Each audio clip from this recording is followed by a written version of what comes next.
gaudy. So gaudy. So gaudy. Gaudy stats. Gaudy stats. Good God, that's gaudy. Welcome to Gaudy Stats with Ben Simmons. What's on the menu, Benny boy? Oh, I'm back. Fantasy football, you son of a bitch. Yeah.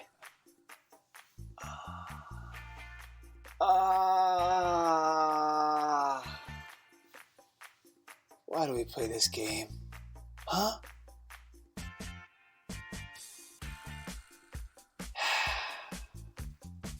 All the wrong moves. Hold on. I was using the wrong mic. A lot of bad decisions. But you know what? That's the way this fucking game works, you know. And I want to congratulate my opponent in last week's contest, Micah Dan Dugans. Congratulations, sir. Well earned. You have a great squad. Going to be facing another good friend of mine, Pecan, Patty, in the finals. The final game. Not the finals. There's only one game. What is it, NBA? That would be kind of cool, though. Best of three. 3-game series. The playoffs have to start like week 2 of the season. How would that even work? I don't know. Anyways, it's been a long time, so Samuel and I had to get on the horn and just shoot the shit about AJ Brown. I didn't realize it before the podcast, but I have an undying love, and maybe an unhealthy love, for AJ Brown. It helps that he was on my team, and I got to, get a little close to him, get emotionally attached. So it goes. Let me touch on Kyler Murray, and we also talk about Michael Thomas, the crazy stat explosion that he's putting on this league. It's insane how many receptions he has. He's going to break that record, that Marvin Harrison record. We get into the details, and then Christian McCaffrey. What a year he's had.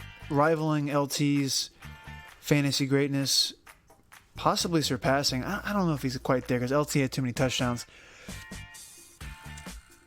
A lot to talk about, and stay tuned because I'm gonna get the Kimster on the line next podcast, and we're gonna go over the Patriots' chances this year. This could be, probably will be. I'd say it's about a 75% chance that Tom Brady does not come back to the Patriots next year. And I want to talk to Kemp about this. I want to ask him some questions. He seemed pretty distraught about the path the Patriots were on, and in the early goings of that Bengals game, it looked like they were going to lose, and it did not look pretty. And then they came back and destroyed them. The defense is amazing, but Brady has looked decrepit. Geezerly, I would say. He is 65 years old, so he's gonna have to retire one of these days and stop getting, teenage boy blood transfusions in his butt. Why in his butt? Could be in his arm, like a normal blood transfusion. He loves his bone broth. Man, I could use some bone broth. Cold out there. Stay warm. Happy holidays. Be sure to put that bourbon in Santa's milk.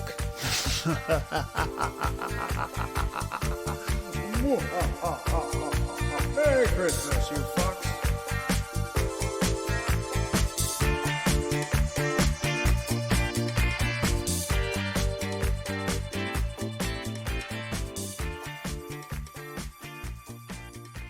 Simmons. Hello, my friend. How are you? How are you? Doing well. I'm gazing out the window at a cloudy Portland day. I've got a rich and cheerful Christmas ale, ye old Christmas ale, from a brewery here, St. Arnold. It's It's well. It just says it's it's rich and cheerful. That's all I got. Um, It's jolly and merry. yeah, yeah. You Got have the red. characteristics of a human being. Your cheeks are red. Hmm. You're a happy man. Yeah, I'm sipping on a little classic, uh, Guinness. Very I, good. on short notice, that's all I can rummage up. I do have Mm. a bunch of natter days from Oh from yeah. back when our chat was enamored with them. I drank a couple of them a while back, and then I kind of once the What is weather, your review? What are your reviews? Your it's general really review of those. it's really drinkable. It's Hmm. well, that doesn't really tell the whole story at all. But you know what I'm saying? It's just easy drinking. It's light. Yeah, no, it's like a summer beer, right? Yeah, it's summer beer. So like the moment the cold winds blew in, I took a look at those beers and I was like, I just can't do it. They're just too Yeah, refreshing, too summery. So they've been gathering dust in the back of my fridge, taking up a lot of space. And then I have a bunch of sour beers yeah, oh, nice. that I love. I like a good sour. Oh yeah, Love a makes good sour, actually. yeah those the little things in the back of your mouth, Mm. they burn, because Yeah, it's so sour. I've had a Yeah. couple really good black cherry sours here that I really liked. Ooh. Yeah, I'm quite good. not a huge cherry guy, but I think I would like that. I mean, I like I honestly I don't know what it is about them, but I like basically any sour beer. So, Nice. Yeah. um, What's your favorite flavor? What's your preferred fruit though? raspberry. Raspberry. Nice. Uh huh. Yeah. Yeah. I don't know if I've ever had a raspberry. I've had cherry. I've definitely had like lime, like a real good lime sour. Um, My some favorite others. song Yeah. is Raspberry Beret as well. Oh Just yeah. yeah, It's a good favorite tune. song. No, that's not my favorite. Probably my favorite Prince song is probably "I Would Die for You" with a It's a great one. four, the number four. Great song. Yeah. Yeah. Exactly. Four and then letter U. Yes, exactly. I think It's so mine good. is. I'm trying to think. What would my favorite Prince song be? I think it's either. I think it's probably the song "Computer Blue" off of Purple Rain. Oh, it's a really underrated song. It's so good. Yeah. It has a I really think it's either interesting beat. that. Yeah, yeah, yeah, and it's got a great guitar solo. I think either Computer Blue or honestly probably either Computer Blue or Purple Rain. Purple Rain's so good. Um, That album is yeah, just flawless from yeah, front to amazing, back. amazing album, Short and sweet. amazing album. Um, yeah, I'm toasting in my dwelling to Prince, toasting to no one. No, that's not true. I'm toasting to you and to Prince. Yeah, Um, let's do a toast. I'm toasting as yeah, well. I'm just raising my glass and trying to hold in in a burp. solitude. Trying to hold in a burp. Oh god. And yeah, in solitude, just I'm actually looking at a wall right now, just like staring at a wall and just Yeah, raising my glasses. Something very strange about that. yeah. All right, let me get a nice sip for the mic. Oh yeah, that's how I sip my beers. I suck them down. Extra audible. Oh, that's a great segue right there. You just said Oh, by the way, audible. I've got a good trivia question for you to start off. Sure. You ready for this? Okay, so I'm calling this like post Super Bowl or post AFL merger era, so like mid '60s or 1970 or so, right? Um, Hmm. since that time in the NFL, I'm a little more flexible on the NBA, back to about like 1960 or so. Okay, Yeah. there are five schools. Louisville's going to become the fifth school. So I'm going. I'm for NFL. I'm going after Johnny Unitas. So if you don't count Johnny Unitas, post Super Bowl era, Mm. Louisville's going to become the fifth school to have an NFL MVP in Lamar Jackson and an Oh NBA god. MVP in Wes Unseld. Can you name the other four schools and the players? NFL and MVP from the same college. Oh my I know god. you're not a college guy, so this may not. Alabama. Right Oklahoma, state. Right state. Alabama's right state.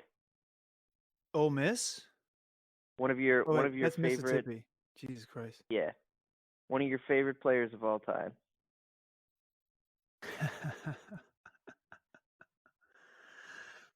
Holy shit! I'm so bad with college stuff, man. You really stumped me. No, I know. So I remember. I just realized one that. more But you. time, just one more time for the listeners, not for me, because Mhm. I know exactly what you said.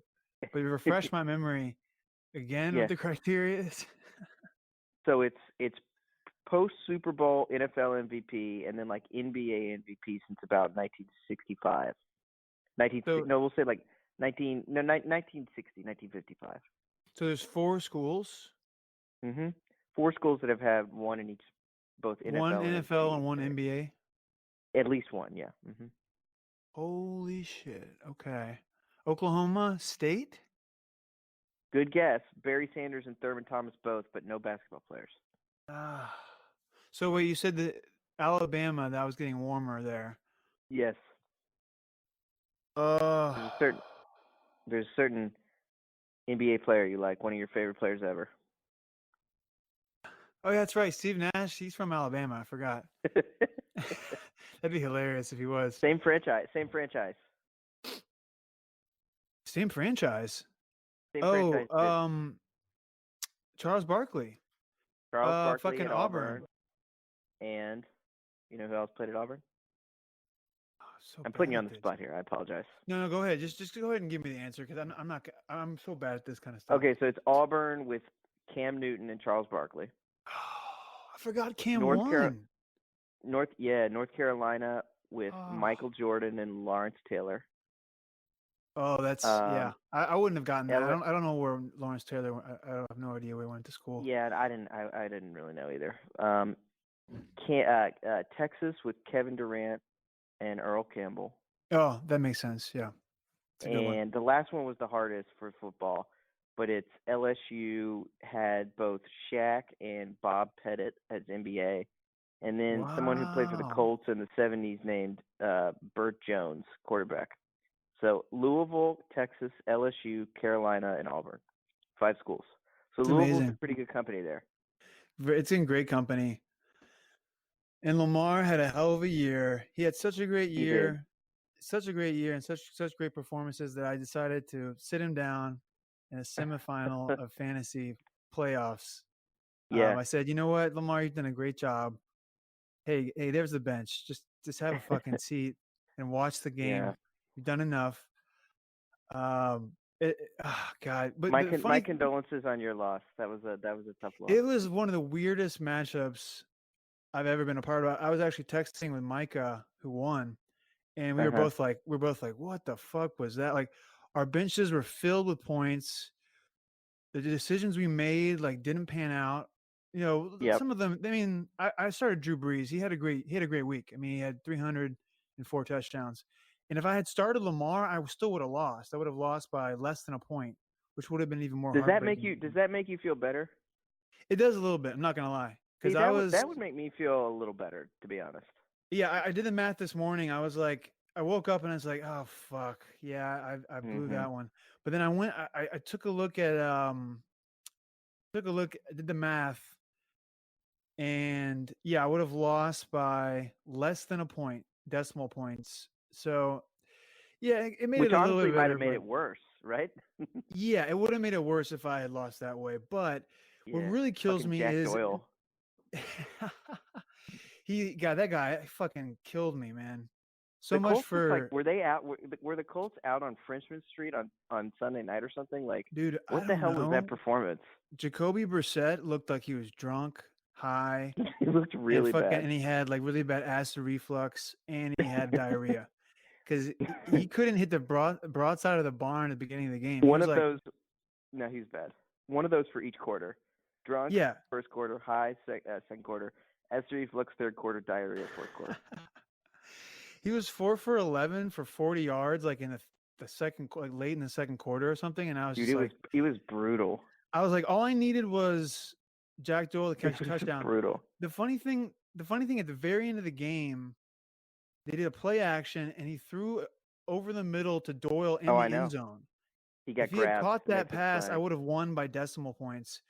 Oh But man. he got pass interference, and he didn't catch the pass. Anyways, I don't want to go on and on about this, Well, but I my don't know. Like the Colts were also like trying to establish the run, like and down like 24 points. Like, they were running when what they are were we, down guys? What are we? 34. It was very strange. And Because I feel like why if you're didn't just Brian like, Hoyer come in the game? Which that's what I was was gonna say. Like, if you're gonna do that, that's fine. Just to punt on the game. But like, why would you do that with your starters? I don't understand that. Like, either you're trying to throw with your starters, or you're trying to run out the clock with your backups.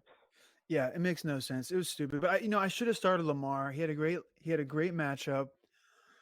I was just afraid. Like, so the whole week it was like quad, and then it was like, well, they're gonna protect him and all this stuff. So I kind of bought into that stupidly. I sat him. Breeze had a great game, 300 yards and Oh, four he was. They touchdowns. were both incredible. They were And if they both had kept him in the incredible. game, he could have thrown for like 7 touchdowns. He was just No, honestly, automatic. it was.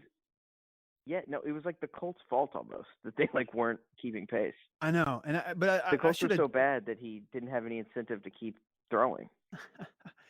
That's true. I mean, I did not foresee them being that bad, especially because they kind of kept up with Tampa Bay the week before. But No, man, dude, the Colts have had a good, decent like season, and like these last couple weeks, they've just. I mean, even though, like you're saying, no, last week they were good too. That's true, but this week, I mean, they just looked. This looked as bad as you would have imagined them looking after people found out that Luck was retiring. Like they yeah, just, I don't know what the hell that performance was. it was disgusting. Very puzzling. It was awful. But then it turns out, like the way fantasy football is, you know this. Um, those guys that you never would dream would be important at all, that you pick up off the Yep. waiver wire or something, become like so important. So literally on both our teams, if we had basically started one of our bench players, Mhm. like well, he won. But if I had started like almost any of my bench players in place of like a wide receiver or running back or something in my flex, I would have won, and it was just like Yeah. that's what's so maddening about this game sometimes. But it can also be quite fun as well sometimes. I was going to ask you in response to that. Are you familiar with? It's gotten big over the last few years, I think. Are you familiar with the format called best ball? Is that just total points per week, or like So you add it it's up? not total. It's not total points. You have a standard number of positions the way that we would have in our league. Yep. But the difference is you get your optimal lineup every week. It's like your best lineup. So you make no roster decision. Oh God, I would love What it. are your thoughts on? I mean, I can see the pros and Can the cons can we change that over now of that. Retroactively? retroactively? Yeah. Yeah. I think it's interesting. There is something like I'm obviously I got the short end this time, and I got my face pretty bad. But there is something fun about deciding who to put in, and kind of weighing that. And, like I was looking at Brashad Perriman. I was like, David Montgomery hasn't done shit for me all year. I mean, that's not true. Like 4 weeks out of the whole season, he's been good or something, 3 or Yeah. 4 weeks. But he's a plotter, and he's just really a chore to watch. And I was thinking, like, why don't I just fuck it? Why don't I just put in guys with big upside and just go put in Terry, put in Bashard, or like. But then I was like, no, I'm gonna be conservative. I'm gonna roll this guy out again. And I don't know. It's like, should you be rewarded for those moves, or should there's something, the strategic part of deciding who to put in, I find fascinating. And even when you get burned, there's still, when it works, it's pretty rewarding. So I don't know. It's a good question. That's kind of where I fall on it. Exactly what you just said. That's kind of where I fall.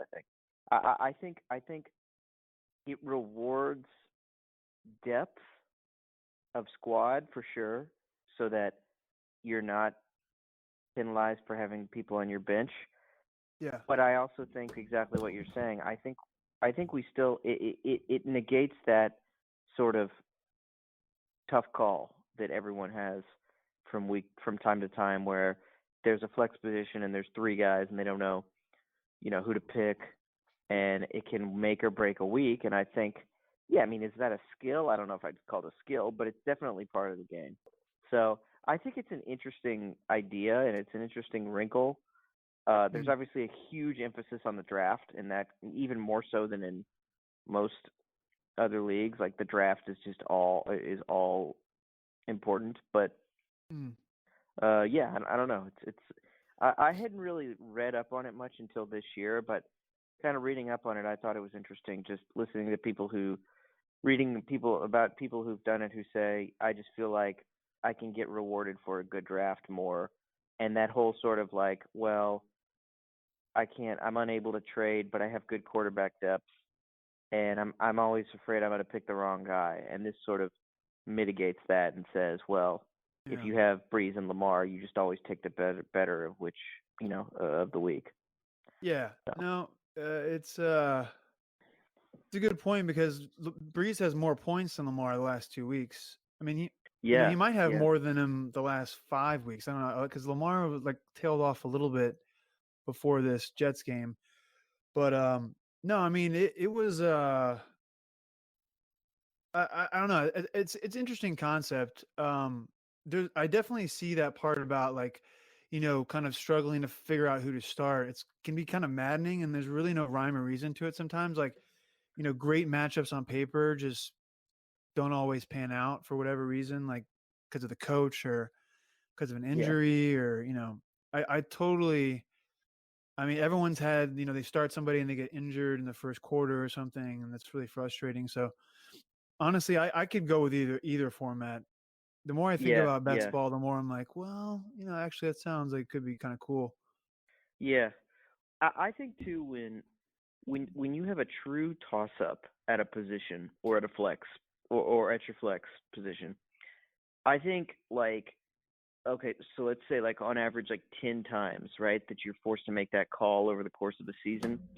I feel like for me, out of those 10 times on average, I think between looking at rankings of experts whose opinions I value and my own gut, I think like probably about 5 or 6 of those times on a toss up, I feel pretty good.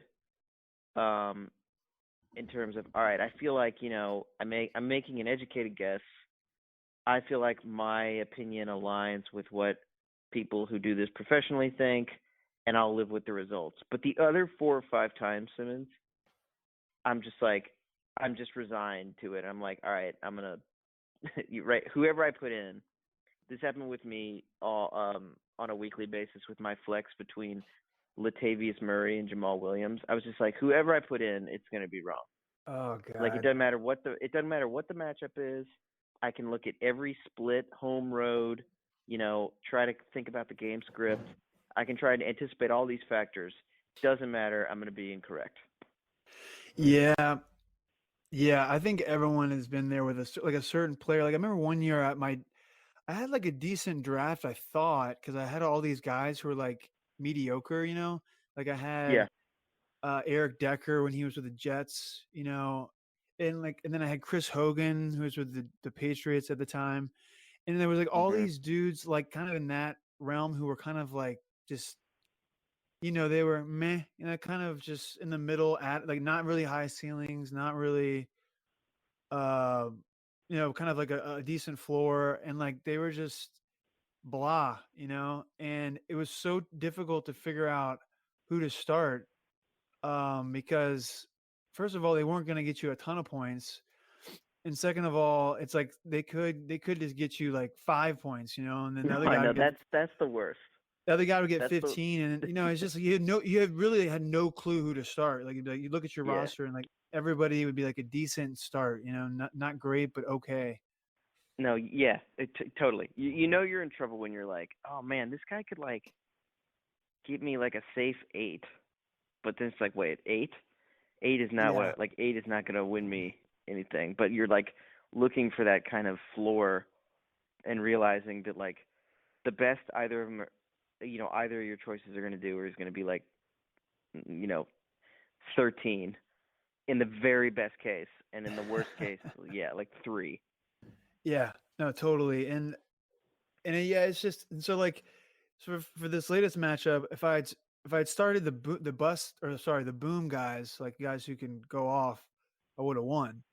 But then there's other Mhm. times where you're like, so I take that lesson. I'm like, okay, next time I'm in that situation, I'm just gonna go, all like high risk, roll the dice. Well, it's not gonna work. Like you put Exactly. a No, you put exactly. a bunch of Devery Hendersons out there, and they're all gonna get like one catch for 3 yards, and then you're Yep. gonna be Yep. fucked. So And you lose your matchup like 110 to like 98 and feel stupid, right? exactly, it's a fine line.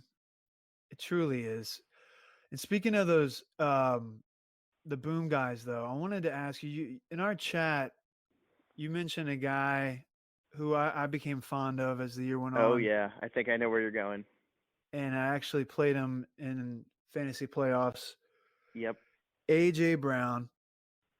Yeah, man. He seemingly, and this has been talked about in other podcasts, but he seemingly is like 6'9", and he He weighs like, looks enormous. but he's only like 6'1" or something. I don't know. Maybe he When I wears looked like at his when I high looked at tops. it, I was like, that can't be right.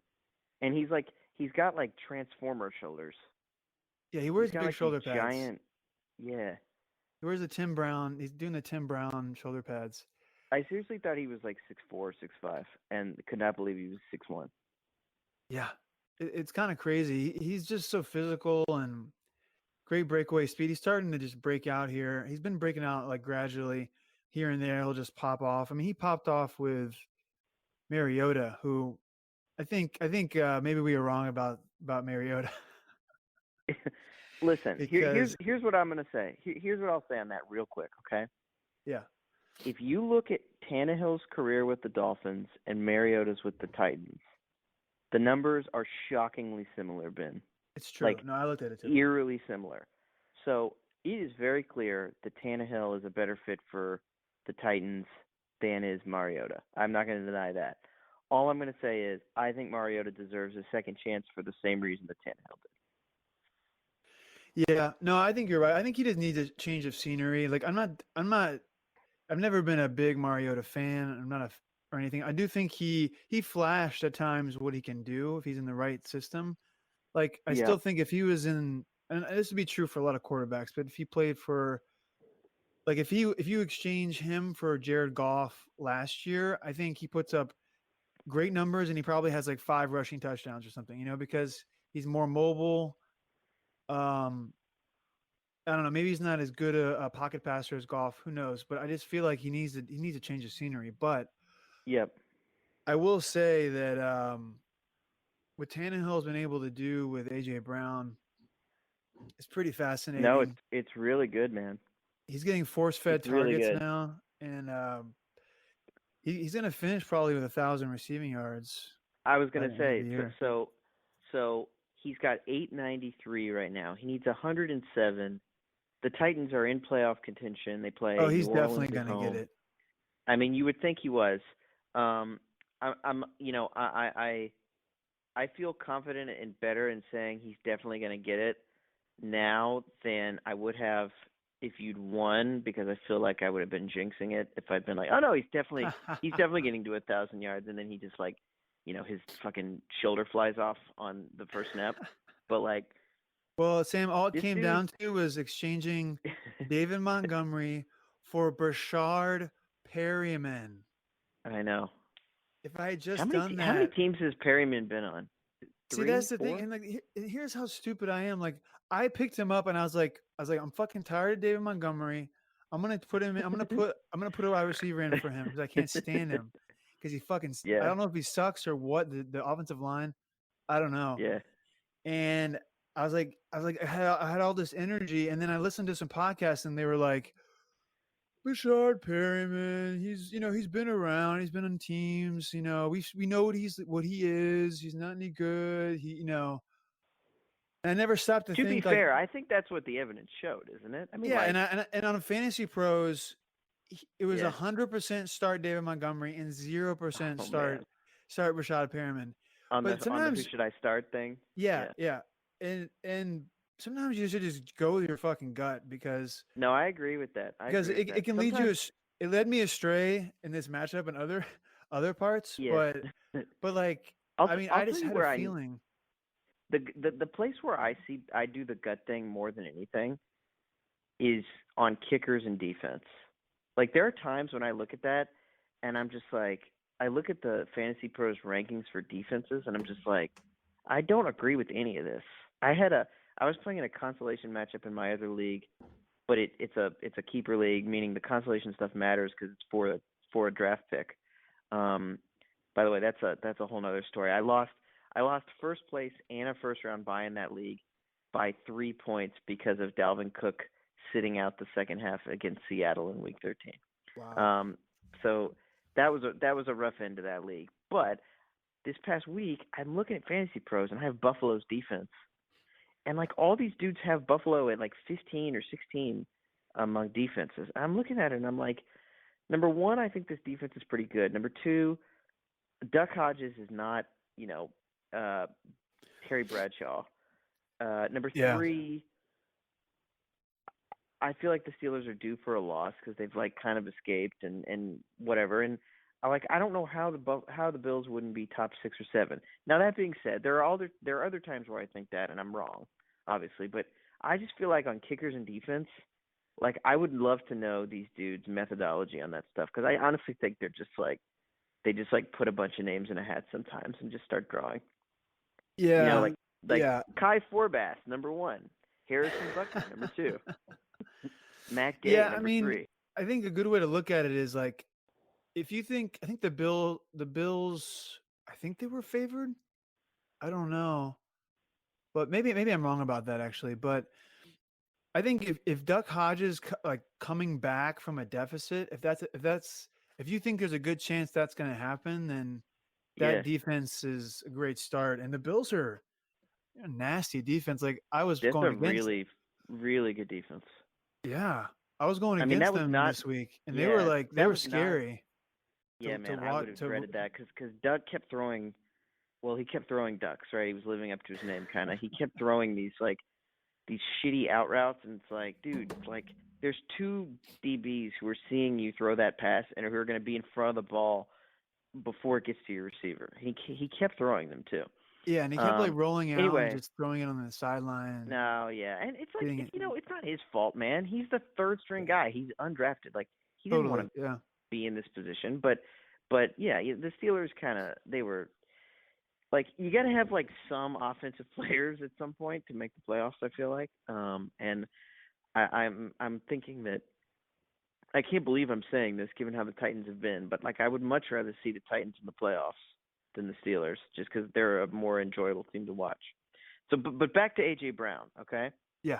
Here's my question for you. I'm going to ask you a 2-part question and kind of throw this back at you. All right?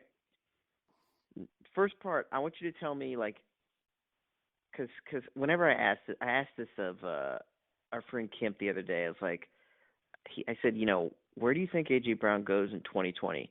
And of course, he gives me something like, oh, I think like the 5th round. And I'm like, that means nothing. We don't even do a snake draft anymore. 5th round is like totally worthless to me, right? I don't care about that. I want to know of like, wide receiver 1, wide receiver 10, wide receiver 30, where approximately right now, December 17th, where do you put AJ Brown among receivers next year?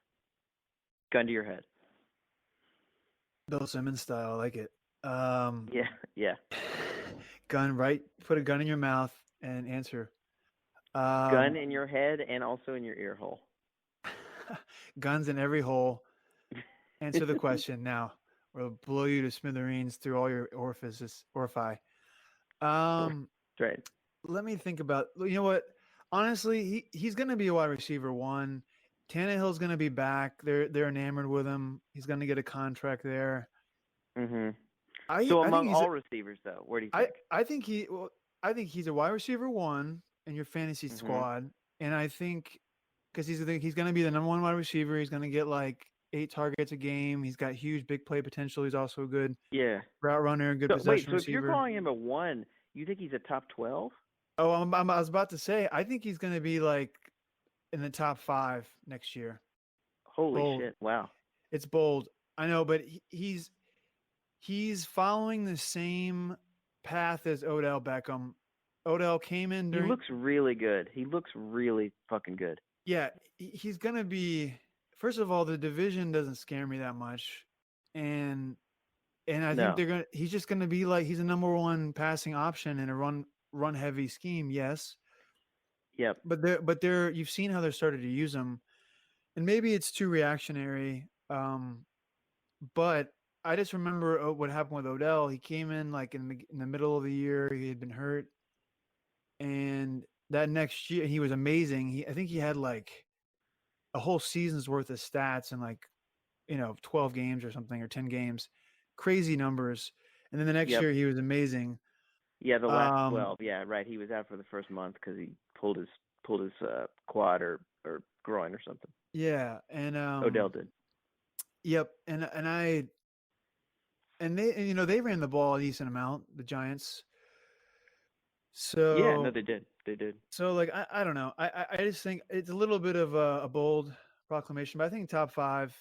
He's just so Wow. explosive, and I think he's going to go for a lot of money in our league because he's he's like the prototypical wide receiver one. He's like you could see him getting like 10 for 80 one game and no touchdowns, but he could also do like 7 for 170 and 3.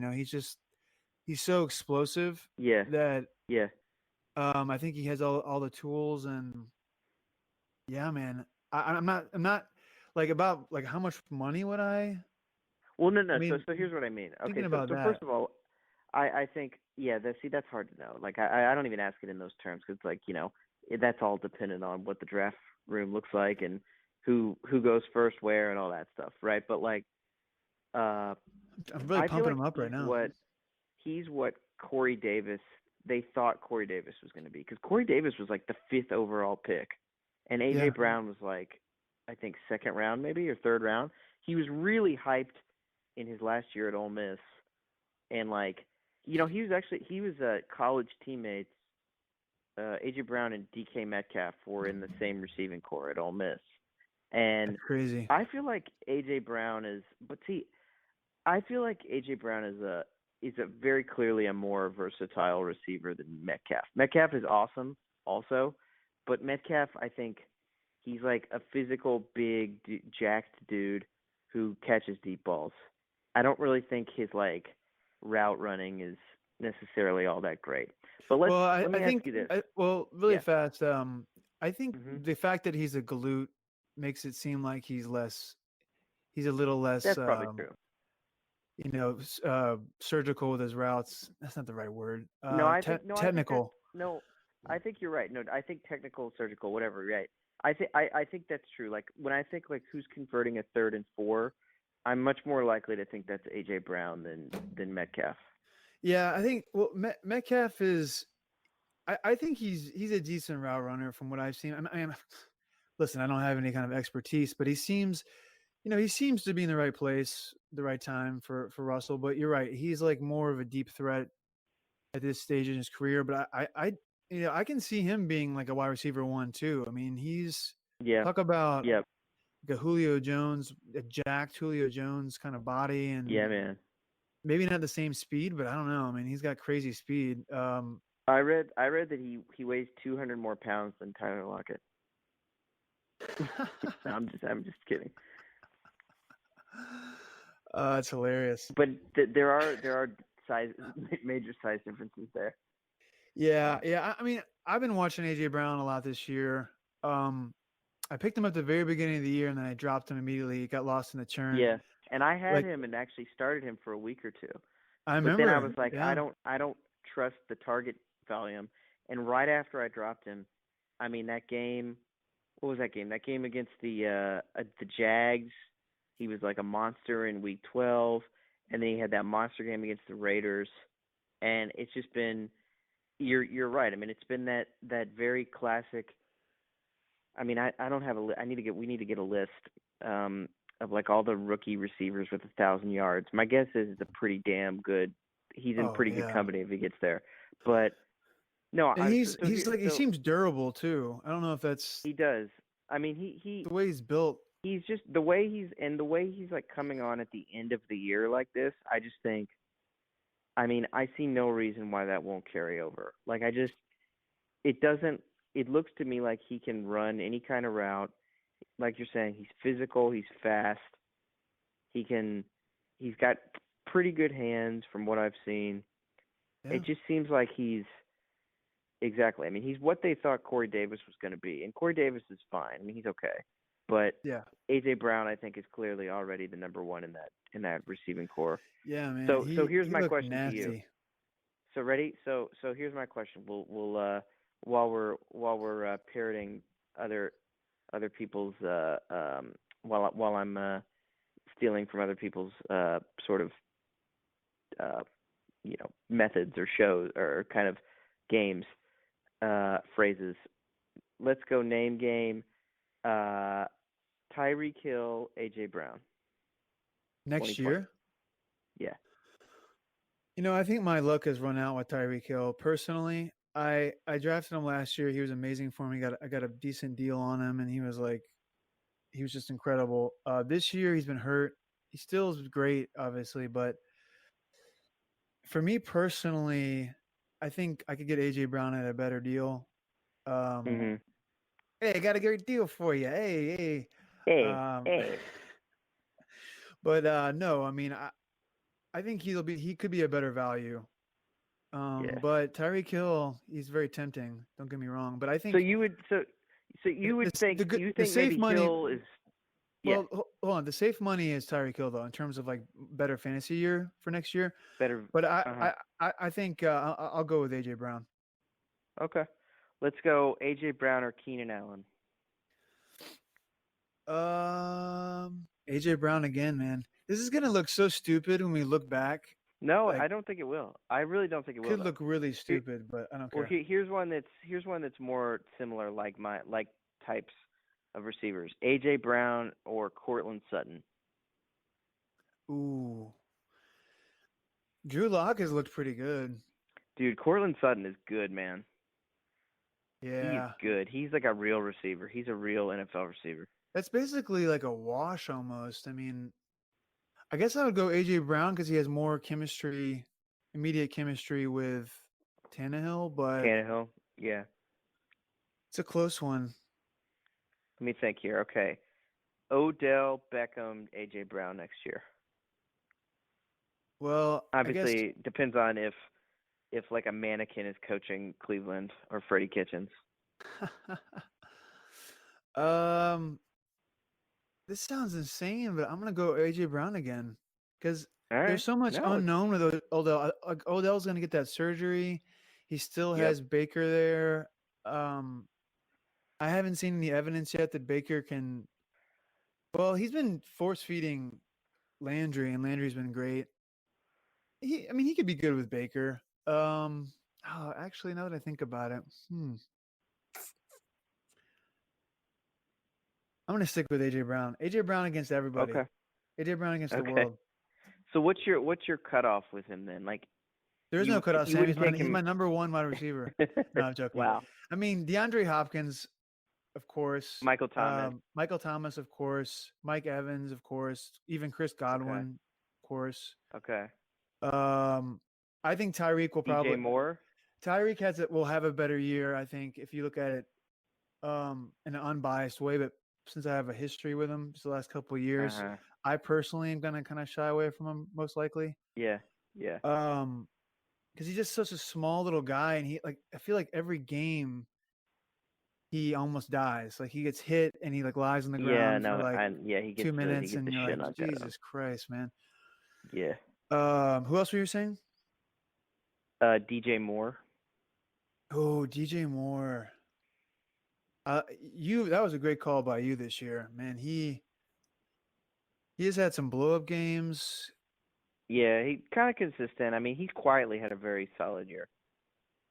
It's kind of a wash. I mean, they have similar because I don't think Cam's going to be there next year.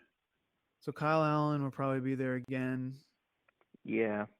He's done well with Kyle Allen, but He has. He's done great with them. I'm going to go AJ Brown again. AJ Brown, Devontae Adams. Devontae Adams. AJ Brown, Kenny Galladay. Kenny Galladay, because Stafford will be back. Kenny Galladay still hasn't had an amazing season yet, has he? He's 8? No. Well, no. I mean, he's got double-digit receiving touchdowns, doesn't he? I think he does. yeah. Um, Let's but see. it's like it's not your type of player. It's a very low reception. Like guys who have under 60 receptions, I just don't fully trust those guys sometimes. I need higher volume. I don't either, but guys like AJ Brown or Tyreek Hill, Yeah. Oh who are yeah. so Well, efficient on their. with See, the thing with well AJ Brown, Brown. which Yeah. really really fast, the thing with AJ Brown that I don't know if it's just kind of anomalous or if it's going to continue is his efficiency on these deep balls. He's No, I like know. I know. it's otherworldly. Like he hasn't And he really. gets like a lot of separation on him. Yeah, and he's really good at catching them, which is I don't know. I just haven't. You don't see it. You don't. Usually, guys have more trouble with those deep balls. It seems like, and he's just really good at Yep. catching them. So, you know, him and Tyreek Hill are, and like other players like James Washington, who I don't put, not even close in the same class. And I don't think AJ Brown's in the same class as Tyreek, by the way. But I just think he's a No. better value next year. But some of these guys are just Yeah, better at catching those long balls, and and there's I also think too, like makes them more AJ Brown's valuable. low reception rate. I make an exception for rookies because rookies typically just don't have 70 or 80 catches anyway. It takes a while for them to develop the trust with the quarterbacks and rapport with the team and all that stuff. So, Yep. I think AJ Brown only has like 48, 46, 48 catches, but I would expect with a full year under his belt, that's going to go up to 75 or 80 pretty quickly. Yeah, he's got 74 targets for 47 catches. So I don't Yeah. know how that stacks up, but and If you he's prorate that, that's really good.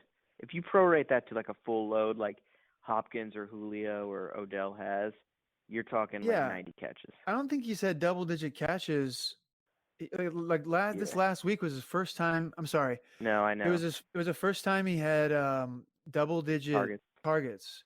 And he Yeah. had the most he had before that was 8 and he had 13 this past week. And he And had were you watching that game, by the way? I was watching it via Red Zone.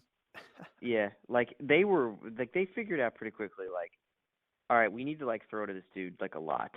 Like this guy is our best Yeah. receiver. And I think in the past they've been kind of being like, oh no, we'll throw to Corey Davis, we'll throw to Adam Humphries, leather diaper winner Adam Humphries. We'll throw to Jonnu Smith.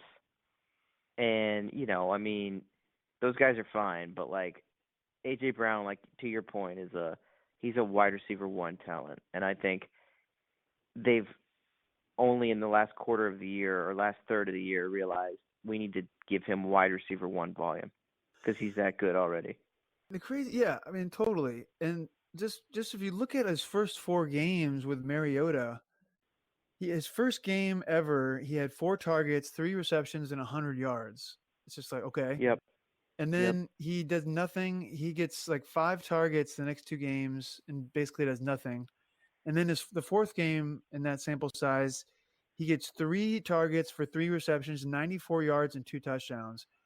And he's just so efficient on the and like with a long of 55. And he's just if you looking at his game log, he's just so efficient and very small amount of targets.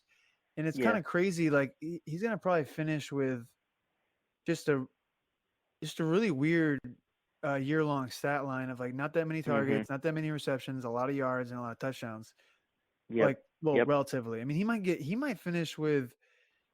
It's conceivable he could have 10 touchdowns, 1,000 yards, and like 60 catches or something. And one other thing with that Simmons is that like I feel like someone who just looks at that stat line next August is going to look at that and think, like Lee Evans, Mike Wallace, Torrey Smith type receiver, but he's not that. Like he's No, a lot more versatile than any of those dudes. Like he can easily going forward have games where he's going to have like Jarvis Landry lines, I think. Would you agree? Like 8 for I 8. agree. No, if you like, especially this past week, the way they Yeah. used him, it was like 11-yard outs and comeback routes and things that you see like Michael Thomas do, or guys who can be both a possession receiver and a deep threat. Hopkins. So Hopkins, yeah, Yeah. I mean I don't know, it's just like you kind of the whole point of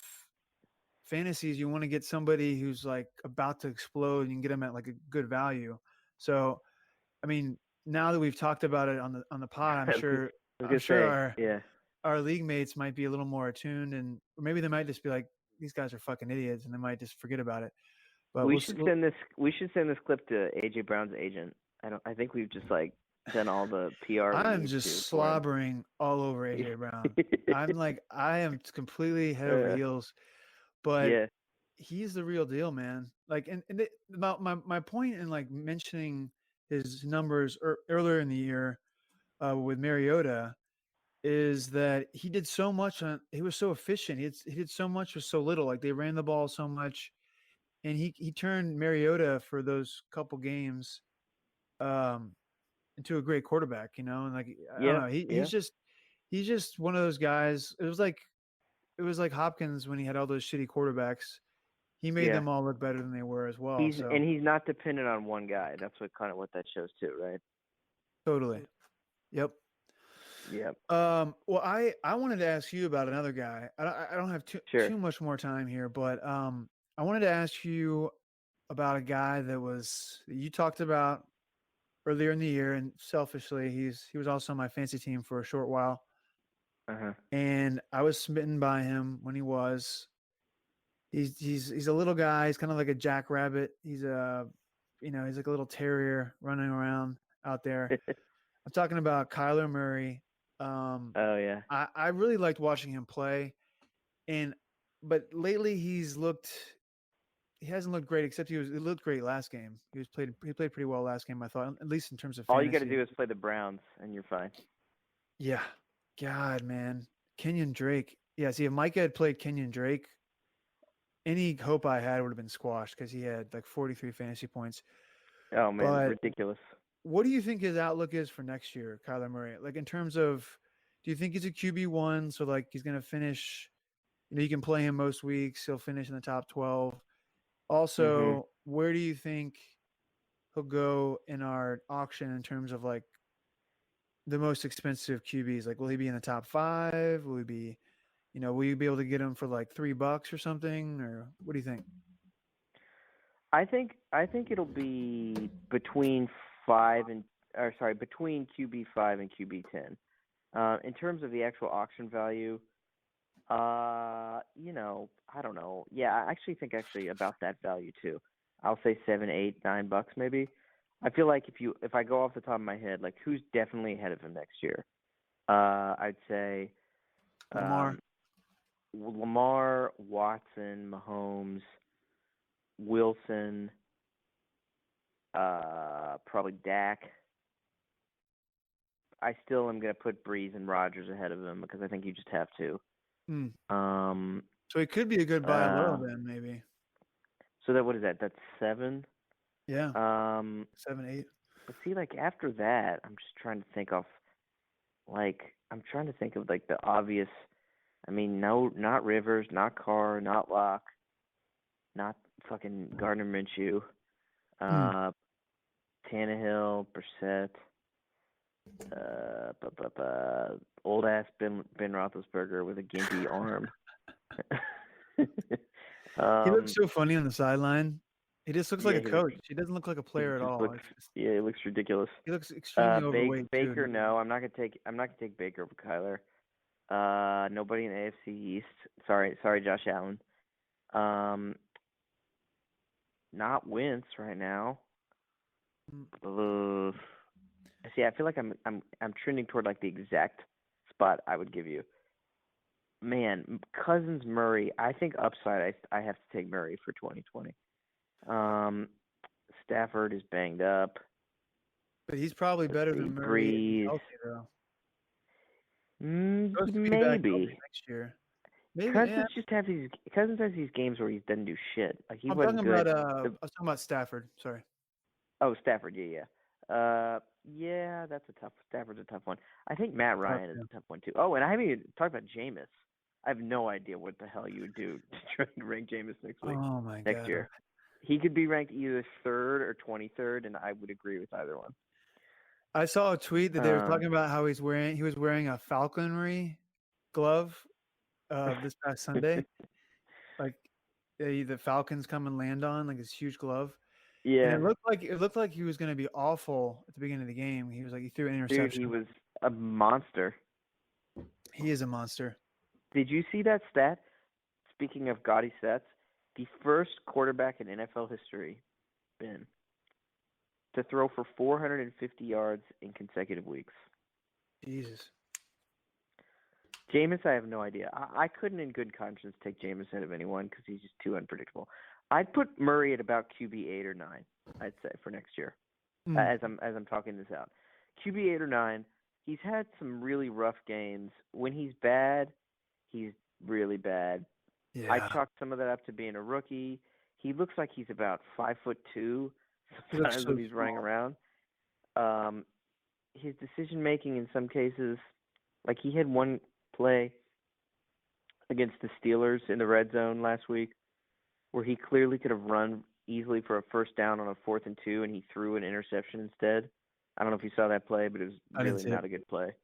But I mean, yeah, Fitzgerald is not going to be around too much longer.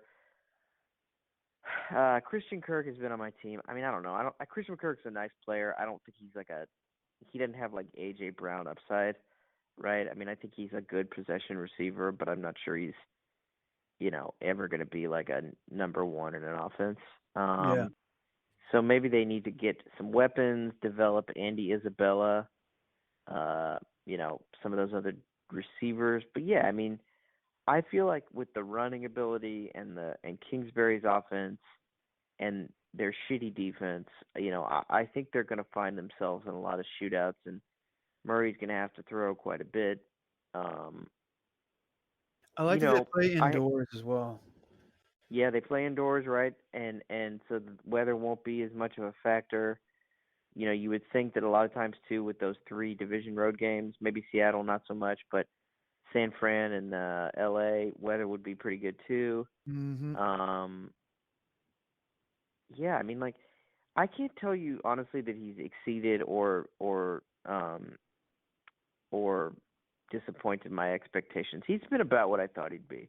Not spectacular. He's had some high highs, but I would expect. I'll be surprised. Let me put it this way: I'll be surprised if there's like a Baker Mayfield kind of regression or plateau. I expect him to make a jump next year. I think he will too. I think he's gonna, by all accounts, he's like really studious and he is very detail oriented, and you can kind of see it. Like he has like that stone face on all the time. He's Yeah, very stoic, and expressionless. Yeah, yeah, he's expressionless. Doesn't show any joy. He's devoid of any happiness. Obviously, he's probably severely depressed. I mean, let's be honest. No, I'm joking.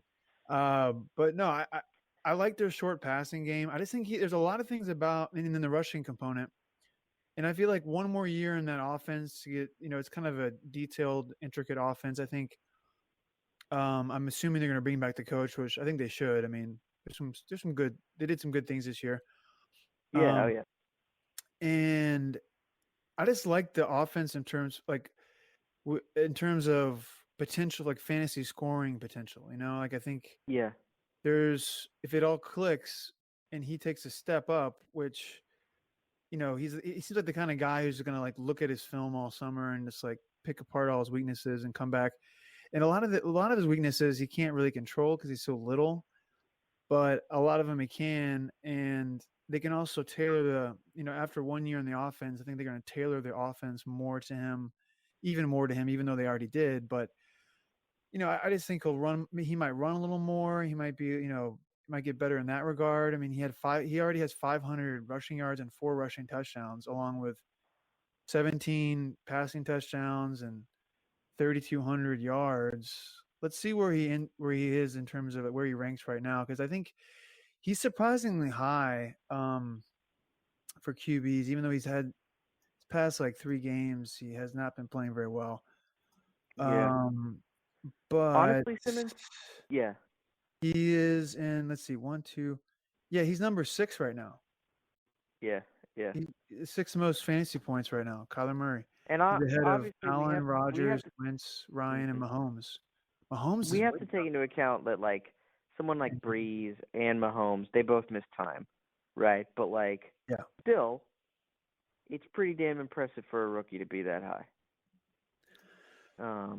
I think so. There are times where he's playing where I feel like I'm watching. I think it's because his stride is so short.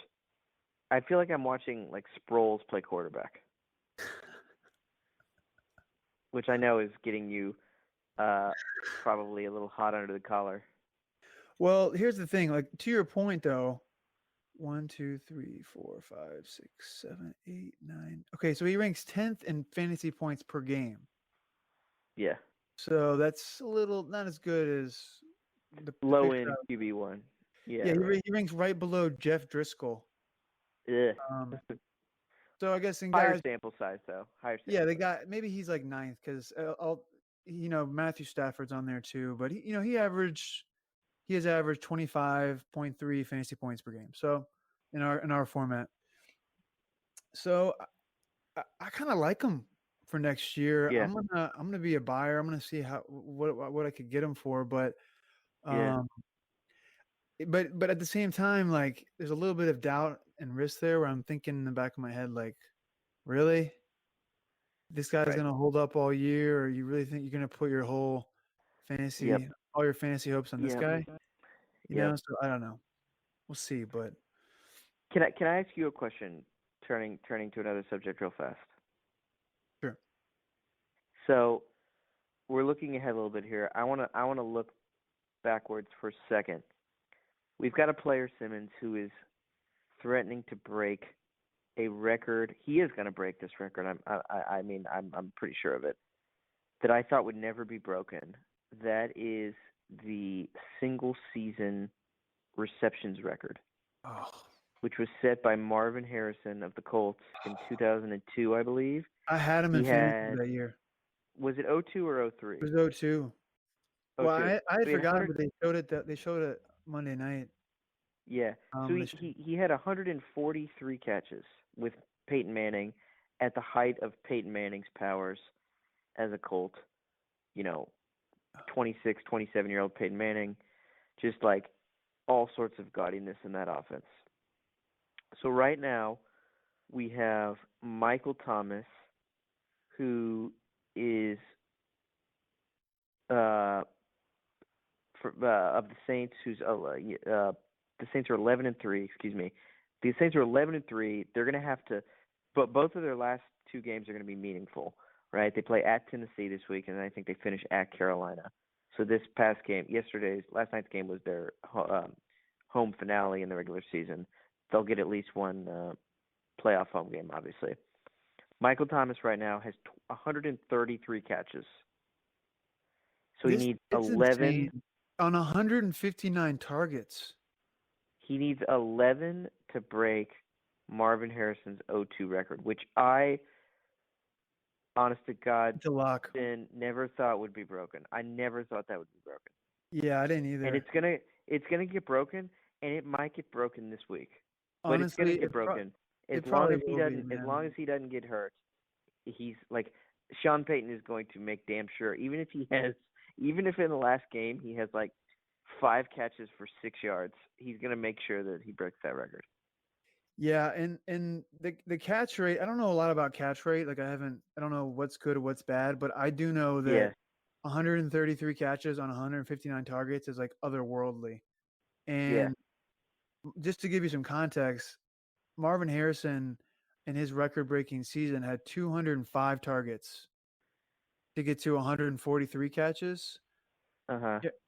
So Michael Thomas is going to probably get to like More impressive. Oh yeah. Yeah. 180 targets or something at the most, something like that. Oh, it's so gaudy. It's incredible. I was gonna say, I want to ask you to just broadly, big picture, kind of as an Great pick by appreciator. Oswald. I think over the last 15, 20 years, as an appreciator of the Manning Colts and the Breeze Saints, right? I mean, that's what these two offenses are. Oh You yeah. have really been a big fan of both of those. Manning Colts in the last decade and the Reggie Breeze Wayne. Saints in this decade. I was Yeah. obsessed for a long Like time. what? How do you kind of take stock of that? This is like I'm asking you like a reporter question, like you're at the podium. Talk about what this means to you, Ben. I mean, for Breeze, he's a free agent, right? So there's a smidgen of a chance that Yeah, free because agent in quotes. There's no yeah, way he's leaving New Orleans. I agree, but then I heard something on the Monday Night Football telecast last night that made me pause for a second. That Sean Payton thinks that Taysom Hill is Yeah, like the next Steve Young. Steve Young. I know. I heard that too. So if you really think that this guy who's running tight end routes and getting like running the wildcat for you and doing it all very very well, I should add. I mean, we kind of make fun of him because he's annoying for fantasy, but I've been saying all year He's extremely annoying. he should have tight end eligibility. I mean, he should have had it He like should. after like week 5 because I would have picked him up. I mean, he's has these crazy games where he blows up. He runs for a touchdown. He catches one. He throws one. It's Yeah. insane. So I haven't seen him throw a ball really. I know he has, but I don't know how good of a thrower of the football he is. But you know, Sean Payton loves himself some Taysom Hill, and Drew Brees is becoming a graybeard before our eyes. As much as I love him, he Yeah. has proven that he can still perform at a high level. Obviously, he has 9 touchdowns in the last 2 weeks, but and I think he will be back in New Orleans sooner rather than later. Yeah. But I think it wouldn't. You could still say though that this could be the beginning of the end for him in New Orleans. I mean, if you wanted to be an asshole and kind of be negative, Well. but he Yeah. could be there another 5 years. It's kind of hard to say. He could, his play seemed to be dropping off, but he's just come alive. I was gonna Since say. I think these last 3 or 4 games.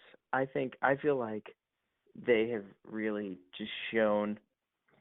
I mean, maybe they're deceptive. I don't know, but I think they've shown a little bit that like he's not quite done yet, and that he's got something left in the tank. Especially that game last week against a really good defense in the Niners. I mean, I would yeah, be surprised. I was more just asking, although as against the someone who is a Falcons, I don't know. well, yeah, he wasn't very good then. That's true. But as someone who as an appreciator of both of these offenses, sort of, what is your kind of big picture takeaway from like the two, sort of Marvin Harrison's record probably being broken by a guy on the Breeze Saints? Do you think it's appropriate? Do you think it's maybe surprising? Is it unjust to Marvin Harrison's legacy? What is your kind of thought on that? I think it's fascinating. I think they're both offenses are similar. A lot of quick little passes. A lot of for the Saints, it's always been a lot of screens. Like the screen game is just incredible. It's so much fun to watch. It reminds me once again of those Raiders, the Rich Gannon Raiders. Those quick little Yeah, passes and just racking up the completions. And I mean, Breeze only had one incompletion last night. He was like 29 for 30 or something like that. It was crazy. yeah, insane.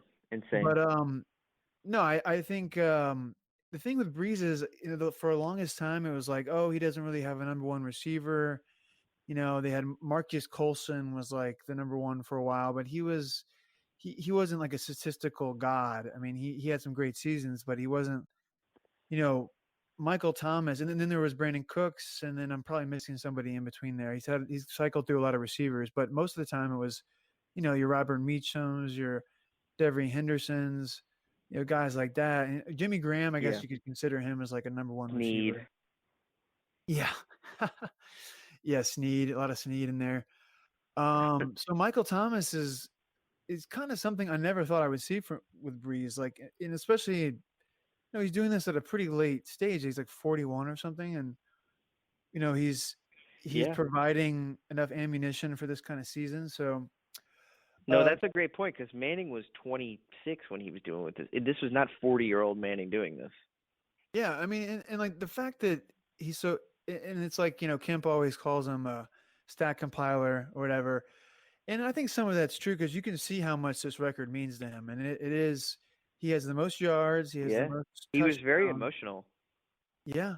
And he might even, I forgot, they showed all the things he has. It's like most yards, Now it's most touchdowns, and then there was something else on there. But I mean, he's gonna have this over Brady. Like you can tell it means a lot, and if he has to walk around with like a peg leg, he's going to try to keep throwing touchdowns. He wants to uh, beat Brady in the one thing that he can beat him in, which is a I stat. know, So I know, he's and gonna do that. I think if there's any justice, he will finish ahead of Brady in the stat.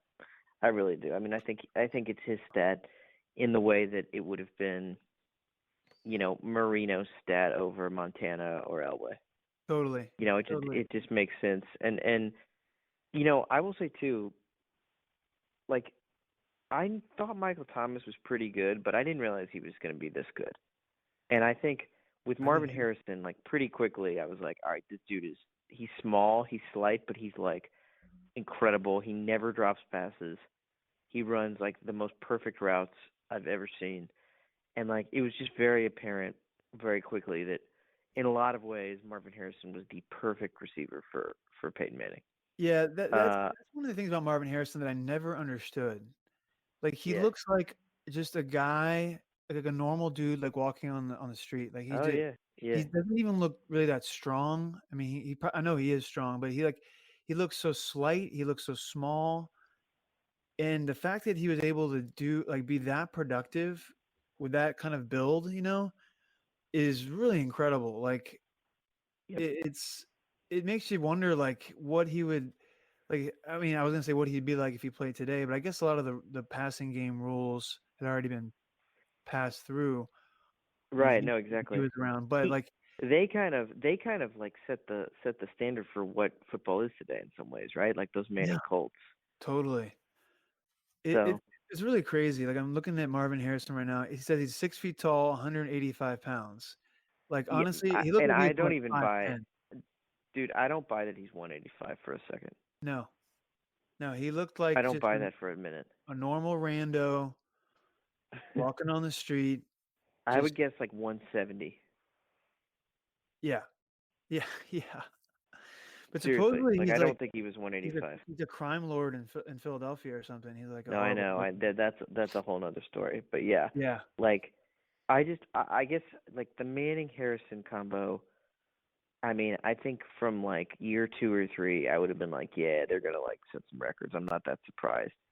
I didn't like kind of backing up what you're saying here, going along with what you're saying. Like, I didn't necessarily think that like 41-year-old Drew Brees and Michael Thomas, who's a talent, but just maybe didn't have the obvious talent that some other receivers have. I didn't think that they'd be nearing this record. But yeah, I mean, listen, barring an injury, knock on wood, we don't want that. Mm. Barring an injury, that record's going down. Well, right now on ESPN, he's projected for 152 receptions, 182 targets, 1,774 yards, and 9 touchdowns. I mean, that's outrageous. And I'd be surprised if he doesn't get to at least 10. I think he's going to have at least one touchdown in the next 2 games. It would be pretty crazy if he had that volume on in terms of catches and didn't have double-digit touchdowns. Yeah, that would be kind of weird, for It's sure. like the anti like who's like the opposite of that? Like I'm trying to think like Mercedes Lewis. There's like the year Mercedes Lewis had like 17 catches and 8 of them were touchdowns. Yeah, yeah, and here's me saying that AJ Brown's going to be better. He's going to be the best receiver in the league next year. Like, Yeah, man. no, I don't think he's going to be the best, but I think he's going to be a good value. We'll see. Thomas has been the clear wide receiver MVP. We haven't even talked about Christian McCaffrey, the clear RB MVP. I mean, just like Next an time. unbelievable. Yeah. How does it real quick though? How does it feel to see that like a year or two after you have him to see McCaffrey do this? Are You you know like what? It is makes it the me kind of thing where angry you're like you're proud or are you just like angry? because I was going to like there's another guy who was on my radar, but then I was like, you know what? I feel like he's gonna get hurt. That was my mindset. I was like, I saw the load he took last year, the load he carried. It sounds gross. I really Yeah. didn't mean for it to. But no, he's another little guy, and I thought he was going to get hurt, and that's why I kept trying to Yeah. pick up Reggie Bonifant. I was like, he's going to get hurt during the year, and he got through this year without being hurt, and I think it's going to be the risk gets higher with each year that goes by with him. No, I He know, just, I he know. just carries like he has so many receptions. Do you So have his stats so many up in our system right now? Because I was gonna say the only two seasons since we've been playing that rival it for a running back off the top of my head are Gurley 2 years ago, and then the immortal LT season of '06. Priest Holmes. Oh wait, yeah, sorry, in Priest Holmes of what was that, Although Priest '03, Holmes '02? was mainly just about the touchdowns. Like he didn't have as Right. many. I think overall, I think McCaffrey has surpassed Priest Holmes at this point with the Oh, volume of for other sure. stuff. But I like, mean, I don't think he's surpassed LT from '06, and I don't know what it looks like versus Gurley. But I mean, unbelievable season, and yeah, I mean, it's just I'm kind of with you. Like, he's not a big dude. I didn't necessarily think he could stand up to this kind of pounding, but he's just been incredible. unbelievable, and he will be, I think, very clearly in redraft, snake drafts next year, the number one pick. Yeah, I Uh, thought my reasoning was, oh, Le'Veon Bell is going to be a better value. If I had just spent like $8 more, I could have had McCaffrey or like somebody yeah, else. yeah. Hindsight's 2020, but I blame Le'Veon Adam Gase. Le'Veon Bell looks. Yeah, me too. God, he sucks. But Le'Veon Bell looks completely done. I don't know. It's not really fair because their offensive line is so bad, and the Adam Gase factor. But I don't know what to make of that guy.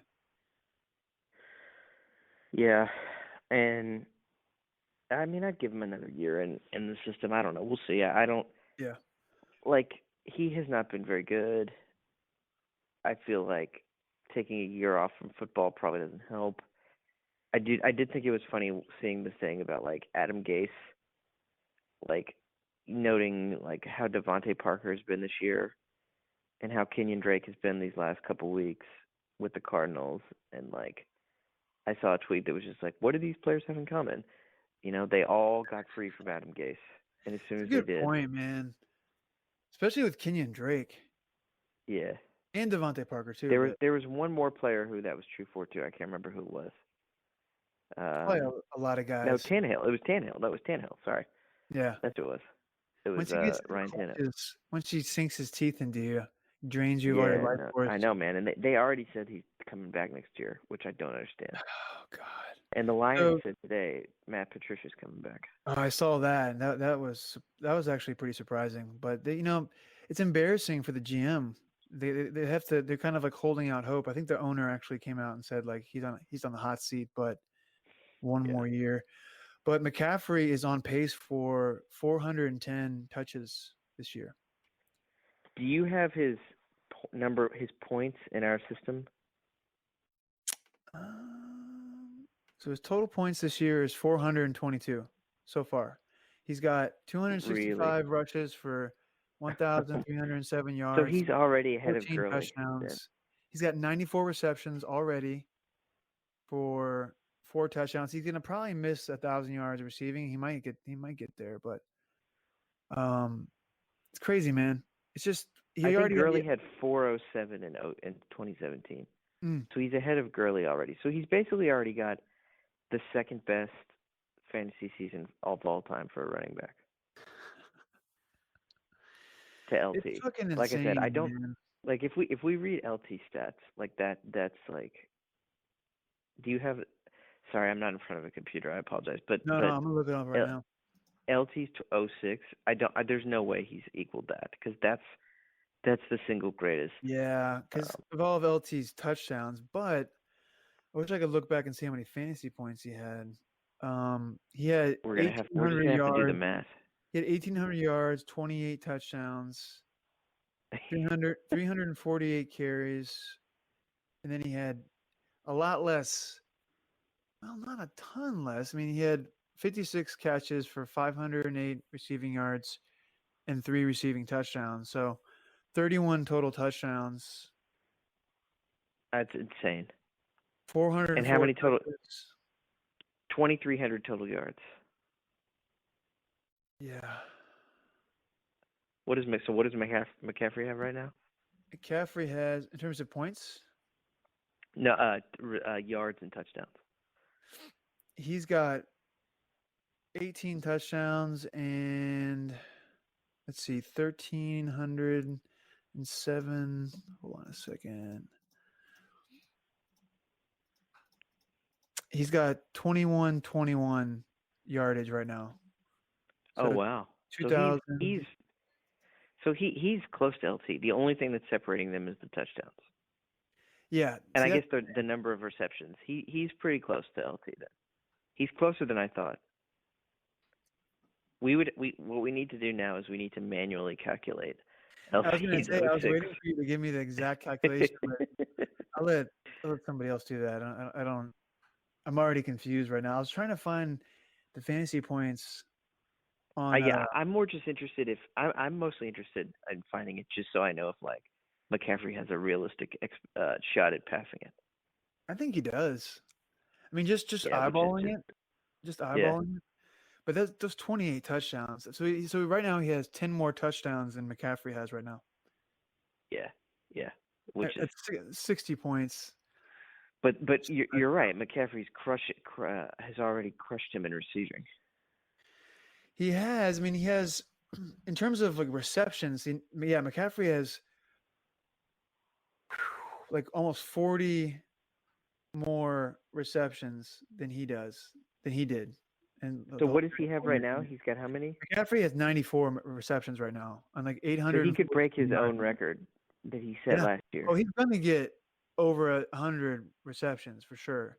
Because he broke, didn't he? I think he broke Forte's record last year. Hmm. He's got a chance that sounds right. I think he did, yeah. He's got a chance to do 1,000, 1,000, and 100. I mean, he's got a chance, but he's gonna have to really get a lot of receiving yards these last couple of games, which he will. We'll see. I mean, we talked about on this very show. We talked about the way we felt like they were not using him correctly. I remember we talked about that for a year or 2 years ago. But like, I would have never envisioned that he would be this good. Oh no, I'd be lying if I told you I did. I honestly never thought he was gonna carry the load like this. Not to keep using the same phrase, but like I never thought he was gonna be a 3-down back. I thought he was gonna share. I thought it was gonna be like kind of the Alvin Kamara with Latavius Murray or Mark Ingram. I thought there was gonna be another component in there, and it gives him an advantage having them on there for all 3 downs because he's a triple threat. I mean, a dual threat. He can't really throw the ball. Although I think he did at one point this year, didn't he?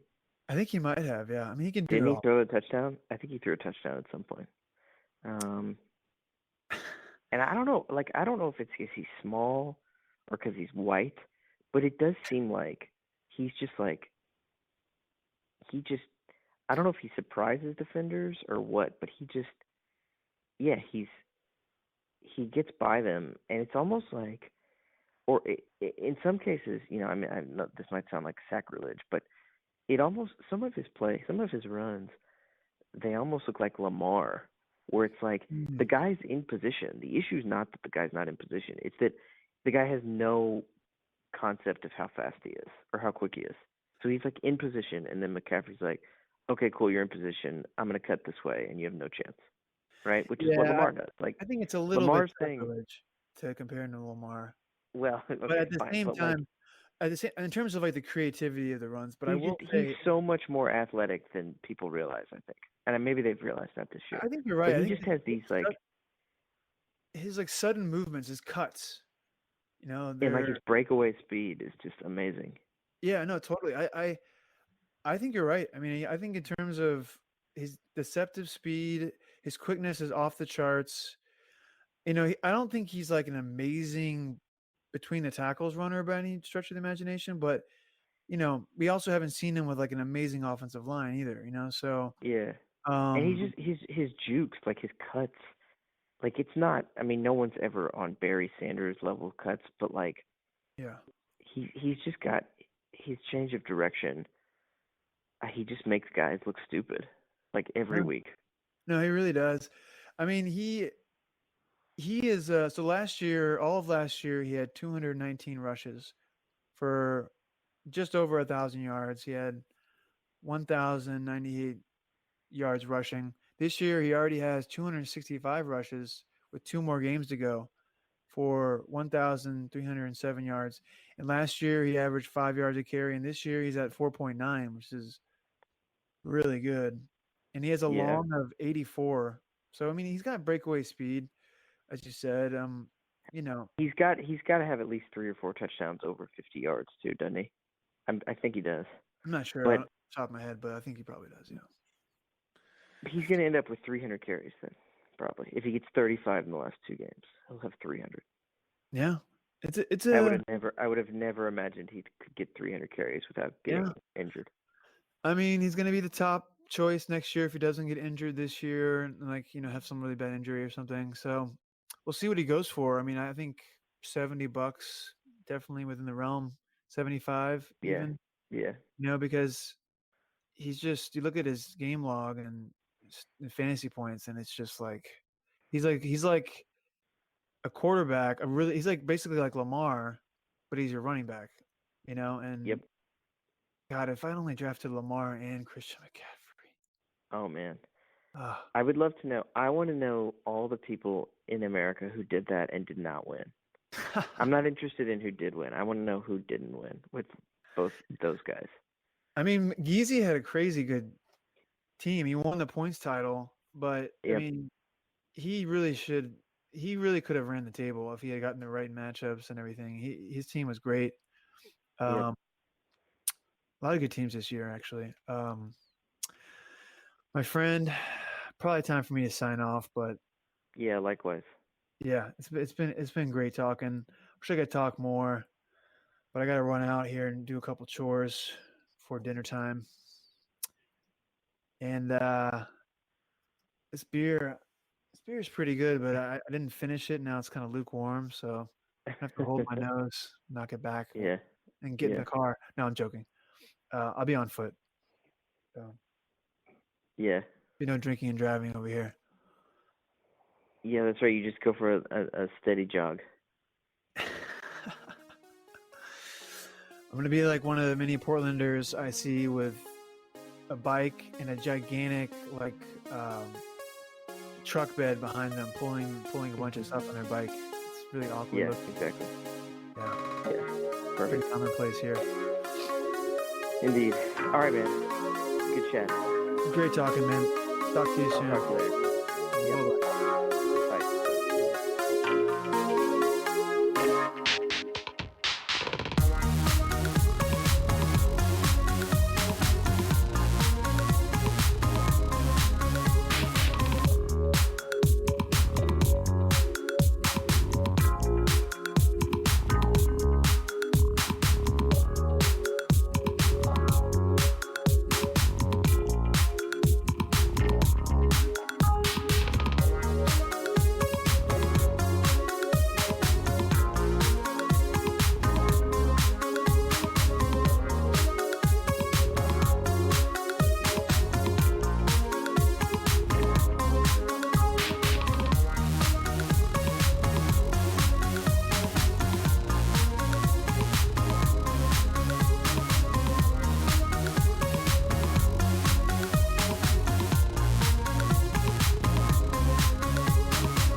So God, so God, Gaudy stats. Gaudy stats. Good God, that's good.